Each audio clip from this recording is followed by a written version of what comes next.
Well, we're going to dig into Dean Dill, the magic of Dean Dill. And Dean Dill, well, he was Southern California guy, and to me, he was a guy that was at every magic convention in Northern California and doing this amazing, amazing coin magic, among many other things. And for me, it was like, who's this guy? Who's this guy? And then eventually I went in and talked with Dean and realized he's just one of the great coin handlers of all magicians. You know, he's just a wonderful, wonderful guy. And he's got great handlings on some classic things that really blew my mind, you know. And he's just a great, great guy. He's one of those guys that everybody was welcome with Dean. You know, everybody was his buddy. Everybody was in the club. If you liked magic, he liked you. And it was remarkable how quick I became like really tight with Dean because I liked magic. And he just was like, you know, it was like he was another magic uncle, you know, and he was just really kind to me and everyone around. And he was a facilitator of great magic hangs, you know, and I know he did it at his barber shop in Southern California, but at the conventions, he would start up these hangs and have everybody talking about stuff. And he would be the guy imploring, like, what do you think about this? What do you think about this? Just to get more opinions and more information on the table because he just loved magic so much and was just looking to get to the heart of the matter with everything he was looking into. And it was, you know, I say this word a lot, but it was inspiring to hang out with a guy like that, you know, because he loves magic so much and it's infectious, you know, and that's it. That's it. And he was so different than the scene. There's normal kinds of energy that you'd see on the scene, and Dean stuck out like the opposite of a sore thumb. He stuck out like a big, happy, gentle thumb. You know what I mean? It was just what you. I know exactly what you're saying. And going to his barbershop, it was just groovy, man. It was just groovy. It was a good I wish I would have went to the barber shop. It was just never like on the schedule when I would be in Southern California. It was just never a thing, and I should have made time to do it because, like I said, he was just so kind to me. He would come to all of the conventions in Northern California just because it was a quick drive up the freeway for him to come and work a dealer's room, right. And and show off his wares. And he made some amazing stuff too. Like he had these close-up pads that were just phenomenal. Like he built them from the ground up with this beautiful felt on them. And, you know, I think it contributed to why his coin magic was so beautiful because he made his own custom stage to work the things on. And, just great stuff. In fact, if we look at when we just get into this first trick, you'll see that he's sort of fell in love with this specific genre of magic. If you guys might remember that John Kennedy had this thing called translocation, a beautiful coin trick that inspired sort of a movement in coin magic. And it came down to basically doing sort of a matrix-like routine without covers, right? You're just basically covering the coins for a moment and coins are moving from place to place in a way that they shouldn't be able to. And a lot of people have sort of built a reputation on this trick. Dean took it in a different direction.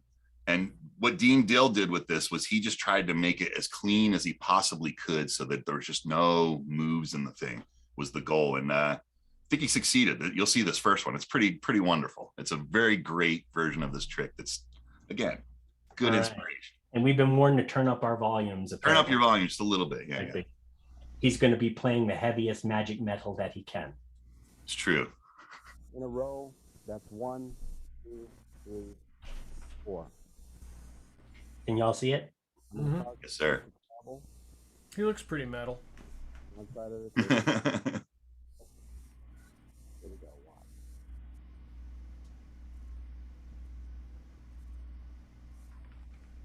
Boom. Move a little further apart here. Takes you back, eh, Alex? It's really good. The second coin's going to travel. I've always thought of Dean as having one of those guys having really smooth hands, you know? Yeah, and his own thing, you know? Yeah, right. He doesn't look like he's a coin guy from anywhere else. No. But that's, it shows that I'm ambidextrous. That's the truth, huh? It's still the same. 2 and 2.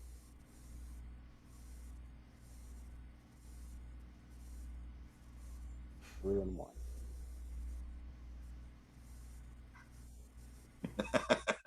Last coin. Yes. Oh.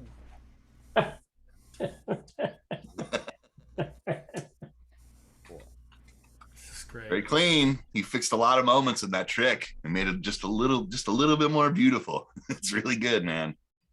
Really It's cool. interesting the way you say that, because when you're dealing with one of these classic effects, any effect in magic that's been worked on by, hundreds of magicians over hundreds of hours, and each, everything, all the improvements, all the creativity, it's mostly these little very fine points, these incredibly fine points that up the thread count or the pixel count in the HDness of the effect, and so much of it, unless you've really studied the trick, those improvements and lovely little moments don't mean anything to you, because if you never saw that trick before, it's astonishing, but it's going to be equally astonishing if you saw anyone do the trick well. It's once you're really aware of the trick, about how each little moment has got touches that, may have never been seen before. So you're a translocation expert. You did our member training on translocation, Alex. Tell us, just give us a sense of what kinds of levels Dean's touches were operated on. Dean sort of tore down the whole thing and started over with no assumptions from the original routine, and he changed the starting position and really a bit of the methodology in this thing to get those clean moments. This might be one that's worth talking about, or at least mentioning in the after show, because it's it's pretty amazing what he did to this thing to make it as beautiful as it is. But it's it's like you say, if you've seen the original and you watch this and you don't know what's going on, you're just going to see magic, right? But if you understand methodology and you see what's going on, you see that he's just making things just a little bit more beautiful, just wringing a little bit more magic out of each of those little phases, to make it just a little bit cleaner. And it's it's just the beautiful thing that just makes you excited if you're a sleight of hand person, I think. One of the things that happens when a new plot is created, and this is translocation, is its own plot within the realm of matrices, no card matrices, right? Chink-a-chink. And whenever a plot is created that has staying power, there are conditions in mind that mattered to the person who developed it. And often in the old days, they would express those like it was a problem with engineering conditions. Only four coins can be used. The hands must not cross at any time during the trick. The packet and the deck must not come in contact at any time during the trick. No palming, stuff like that. And those would always be sort of like in the creator as engineer problem solvers list of things they were trying to do. Then when someone who just loves magic starts playing with it, and they realize, well, none of these conditions matter to me at all. These are what mattered to Marlowe when he was working on this. I just care about the magic. And it really always leads to a great opening up of the process, because, those conditions matter to one person, but say the other person doesn't mind palming. He just minds getting caught palming. Well, he can do stuff the other guy can't do. And so you've got a whole different range of stuff happening there. It's so great to watch Dean work, because we've always talked about the Southern California sleight of hand artists of that era. After anyone who came up in California after the 60s, when Vernon was in California from the 60s through the 90s, well, that's when we have some of the greatest sleight of hand artists of all time in our nation here, because they were what we like to call California smoothies. And we don't mean Jamba Juice, So when you watch Dean Dill, he's got his own style. He's clearly a Californian, as much as Brad Pitt was in Once Upon a Time in Hollywood. He's a real Californian, old school, real Angelino. But his hands are so soft and so smooth. He's such a pearl. He's not a diamond, he's a pearl. And you can really tell that's a California vintage from just his generation.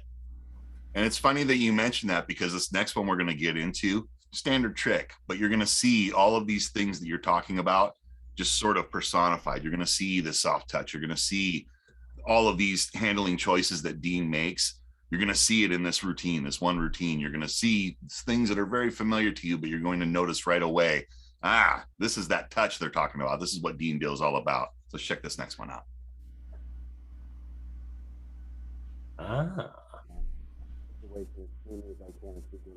Turn it up at home. lay them on the surface and take the card right under each one of the coins, just like so. Delicate. 3, Just a beautiful moment, right? Just those soft hands. Yes, sir. 2, 2. And what we're going to do is take a little journey. We're going to disappear and reappear one at a time. Where they go, nobody knows for sure. As an example, let's just say I wanted this coin to vanish. I'm going to pick it up and make it invisible for just a moment. You can't see it. Neither can I. Let's just imagine it's right here in my hand. Now watch. I love that so much. That heavenly, Steve. So great. California. Gone. It might have gone into this card or this one or this one. Let's just see. No, it's not there. Oh. Not there. Nope, not there. Ah, there it is. Oh, there it is. This card. See the first coin has traveled. So let's try it again. Damn. I know, right? All right. I feel bad for laughing at the wrong time. It's the way it goes, man. Well, we're looking at this in another All the way. way across. It's a little meta, I know. Oh, So good. How would you like to try? makes my heart feel good. And then this last one, he has a spectator do it. So the spectator invisibly picks up the coin and puts it on their hand. Right. Card. Now you pick up the card and flip it. Balance it on the card. Flip it. Look at that. Make the flip. And join. Outstanding. You know, I mean, watching Dean just now, it reminded me a little bit of another hero, Larry Jennings.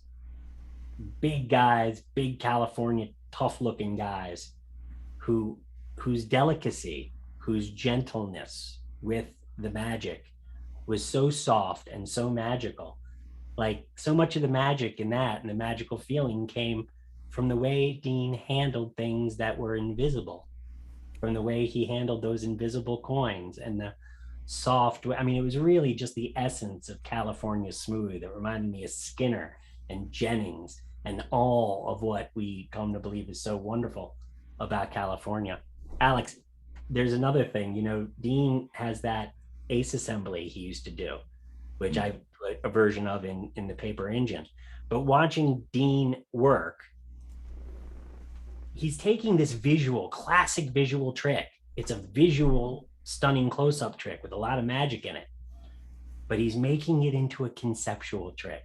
He's making it into what we might often call like a Spanish style trick, where you are doing the magic and in the final aspect of it is taking place in your mind. It's not just you watch it happen. You're actually in there with them, moving invisible coins from here to there. I mean, what do you guys think? What's your favorite part? You know, here's what I loved about it is that he makes no assumptions, right? Like usually when you see this trick, people make assumptions about where the coins are or what's going to happen, and he doesn't really make any. Like he proved it in that beginning part where he went and showed you the other coins. Oh, it's over here, as if, you know, and it seemed like real. And it's nice because it shows like he just reimagined the thing. You know, obviously you're kind of stuck with what's going to happen, but he reimagined the entire topic of it and how it works. You mean like the effect itself? Well, like the plot, yeah, the presentation. And by changing all those moments like that, it builds more suspense as you're moving through the whole thing, right? Because you're now you're in it's what Aaron's saying. It's more of a conceptual thing. So now you're anticipating what's going to happen, because without saying anything, he's sort of setting the stage as, you know, pointing to with like his hands basically in the situation. It's like big glowing arrows pointing to this is what's going to happen next. But by the time you're thinking that, it's too late. Yeah, it's too late. It's way ahead of you. I mean, the trick traditionally, you know, evolved. I think in general, lots of these matrices evolved towards, watch this, pop, pop, pop, pop, pop, pop, pop, because people recognized the sleight of hand technology could look like trick photography live, and that's a beautiful thing to be able to do with magic. But for Dean to take these effects and turn them into the other way, instead of pushing that tech as far as he could visually, he pushed it as far as he could interactively and and in your mind, and almost turns it into a trick, which it isn't mentalism, but it feels like the aspects of mentalism that we like, where I get to think a thing and the thing happens, stuff like that. It's just There's no show off moves. No. There's nothing where he's just superfluously just going through and showing off, right? There's nothing that makes it look like magic and here's some glitter, right? It's all about, I want to make it easy for you to understand. And again, by the time you get to that first one, he picks up that coin invisibly and places it on his hand. Then he picks up the coin. Coin's already gone, but he's not paying attention to that, right? He's paying attention to, no, the coin's here. It's just invisible, right? And if they're playing that game with him, if they're going along with him, it's like, like you're gone. He's got you. The moment you surrender and agree with him, it's over. You're seeing nothing but magic, because now you're on his pacing and he's a few steps behind what's really happening technically, right? By the methodology that he's created for this thing. Wonderful. Mm-hmm. Well, why don't we take a step in a different direction? This one uses some of the stuff that we've seen already, but it's sort of like a magical joke. It's a quick one, and we might have to watch it again, but let's check it out. Thanks for the warning, though, because really this stuff gets so close to my heart, Alex. I feel like I could watch it all day. When I watch the Real California Smoothies, it's what made magic so great. It's why I moved to Cali in the first place. It is cool, no doubt. 4 coins, 2 hands. Tony has pass my hands over the yes, coin. Sir. Coins start to move in a very magical way. Like we were saying. Time and space. The coins travel. He did it that way too. What I want you to do is say go. Go. And the person says go, and I say no, go back. When I do this, people think I'm using more than 4 coins. Well, in this case, it looks like an explosion. In your face.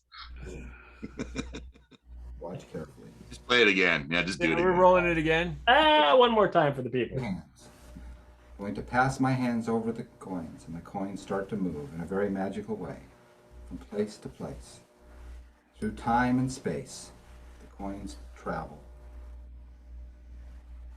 All I want you to do is say go. Go. And the person says go, and I say no, go back. Sometimes when I do this trick, people think I'm using more than 4 coins. Well, in this case, it looks like an explosion. So beautiful. So beautiful. Good magic, man. It's really good magic. Like the miser's dream on a tabletop. It's just wonderful. Yeah, that is what it's like. As an ending, as a surprise. And I mean, like at the end of the day, this is the perfect example of why we would say that many magicians did take it in the visual direction, because boy, does it go, baby, go in the visual direction. And then Dean's explosion, which was famous with everybody. And just when you thought it was over, miser's dream, Kaplooey.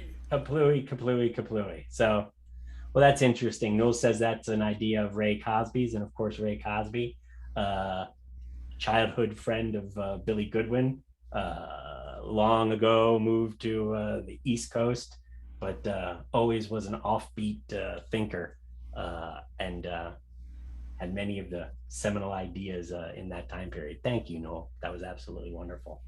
I guess Dean was known for releasing that gear. That's right. Right. Incredible. And the gear did not come with a haircut, y'all. Just saying. No, you had to go to the shop if you wanted to work that out and consult with them. It was doable. You could do it. It's doable. It just takes some doable. Yeah. Doable. You can do it. So let's move on to another one that it is. You'll see that when you look at Dean's magic and you go in depth with it, you'll see that he loves the matrix. He loves the translocation and a lot of the ideas that he basically put in these, what I consider to be the best routines of these genre this genre from Dean. He played with these concepts in a lot of different ways, and he found ways to sort of change the effect a little bit. This next one we're going to watch is his way of doing that sort of same work, but in a very impromptu fashion, where you could just be at a restaurant hanging out after dinner and you could do something and not have to have the table and all the coins and, be ready for basically showtime. You know, he could do something impromptu, but still have a beautiful effect and use coins that everyone knows. And that's what this next piece is. This is more of his impromptu way of doing this type of an effect. I'm intrigued.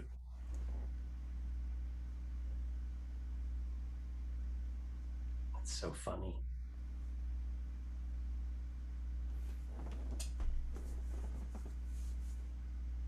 This one seems pretty quiet. Oh, there he is.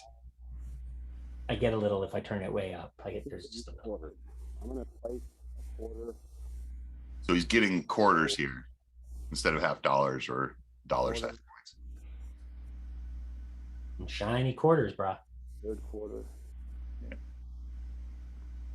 And there's one more. I love it already. Generated right here with the coins. I can sort of feel them myself. In fact, feel a little bit of warmth. You'll notice that one of the coins starts to melt down. I think it's this one right here. Here's my right. Coin seems to just melt away. Well, it doesn't really melt away. It seems to melt away.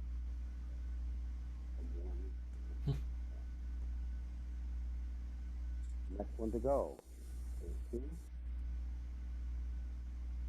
There's one. Watch this second coin move 3 times.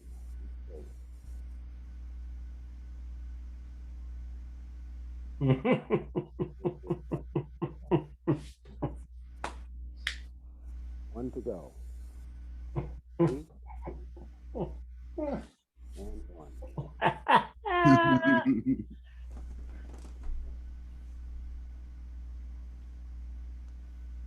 Oh, How wonderful, right?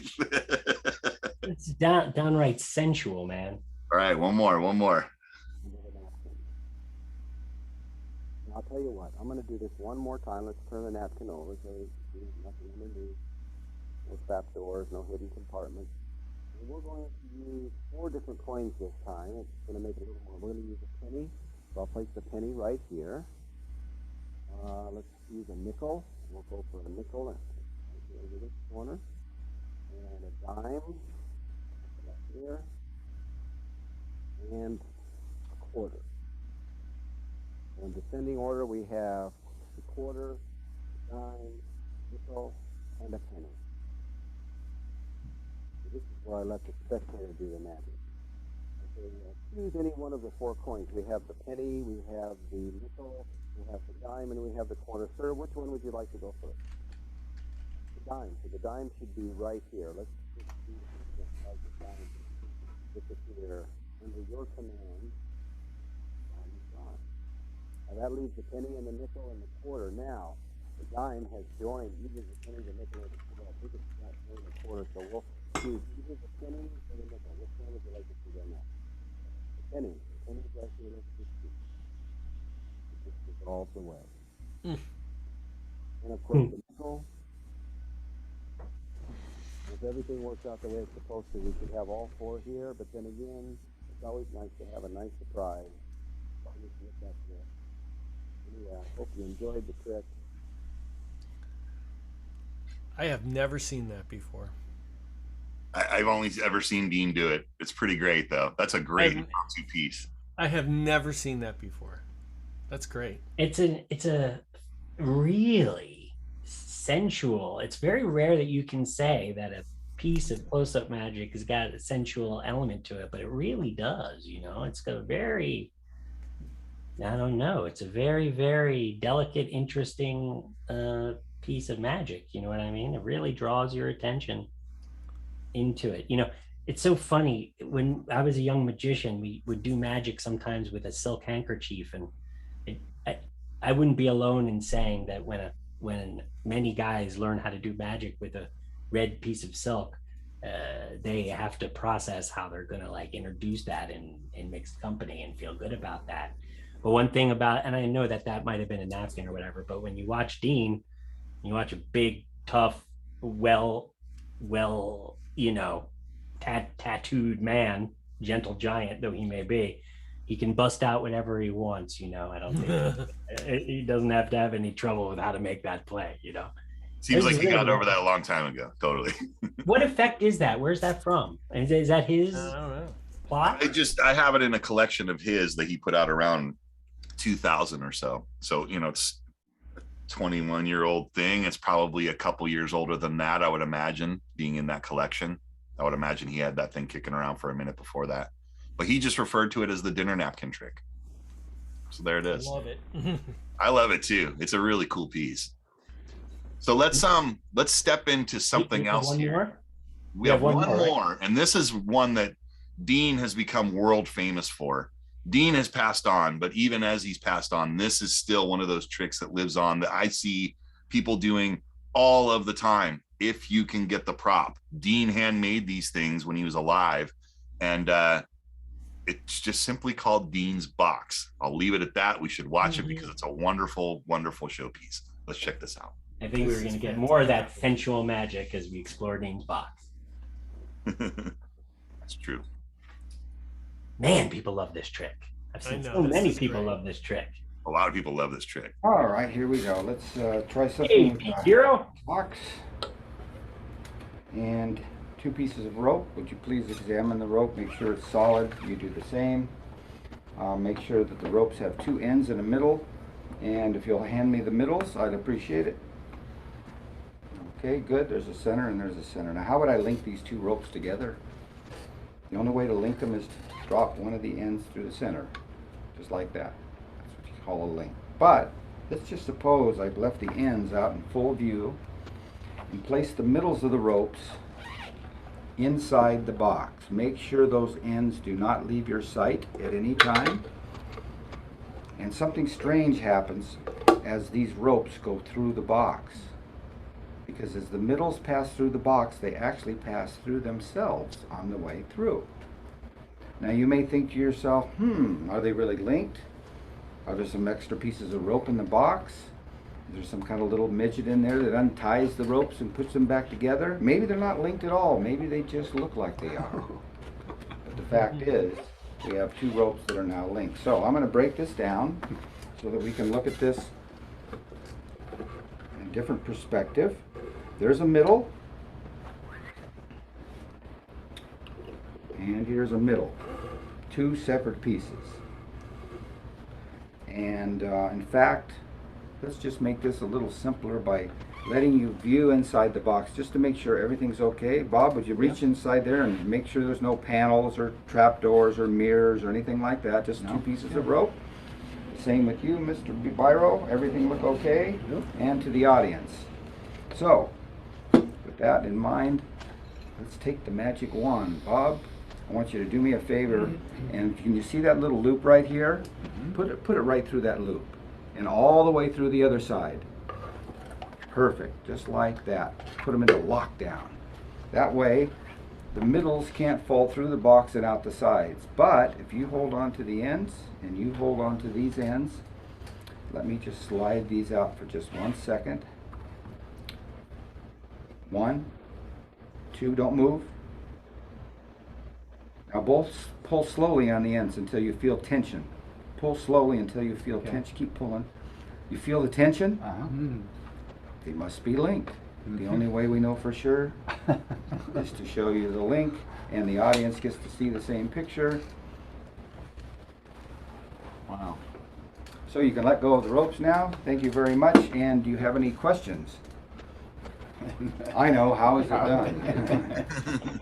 So I'm going to go 1 step further just for fun. I'm going to use only 1 piece, and I'm going to place that piece of rope through the box and out the other side.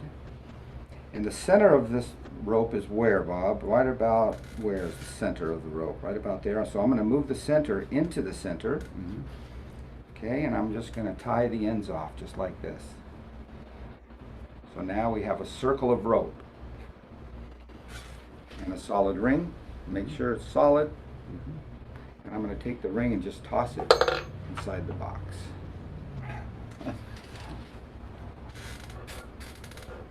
And we'll see if we can't catch it. Can you hear that sound? Whoa. Solid through solid. And let's take it out. Make sure it's really on there, Bob. Yeah, it is.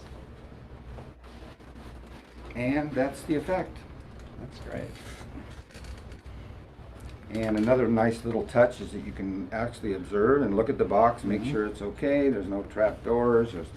Everything is as it seems. And that's Dean's box. Classic. Pretty cool. It's pretty cool. Yeah, it's I played with elements of that. I've definitely used a couple of the effects that are in there in a different way, you know, speaking of a handkerchief rather than a box, right? But having it all in that one thing, I think if there's some way to like unify it and have that box be something, that's a real showpiece. Because that definitely feels like it's a demo. Like you would go see Dean at his barber shop, watch him do the box and go, oh, all right, give me one of those things. And you go home and you go and work the thing. You know, yeah. What's the why? That's the thing, right? That's the thing. Why are we doing this? What does this have to do with anything? And the folks that I've seen do it, they have come up with a why, and that's what makes it a big showpiece for them, right? Is they make it into something. They make it. It's into fantastic. I mean, it's just the effects are stellar. Yeah, Totally, man. I think the effects are great, right? You get a penetration, a couple of penetrations, the linkings, the ring linking, the ropes linking. It's just, you know, it's got a lot going for it. It's really good. And it's got that like Harry Houdini era type sub trunk type vibe to it. It's very mysterious. It's, you know, when we see like a Williamson ring and rope, right, and we feel the visual modernity of it, some of the old timers would say, oh, you know, I really like it when there's a little mystery. And, you know, Denny Haney used to talk about how he used to like Metamorphosis with the original Houdini version with a delay of a beat. And I sort of feel like Dean's box really demonstrates the value of something like that, of just having the mystery intact.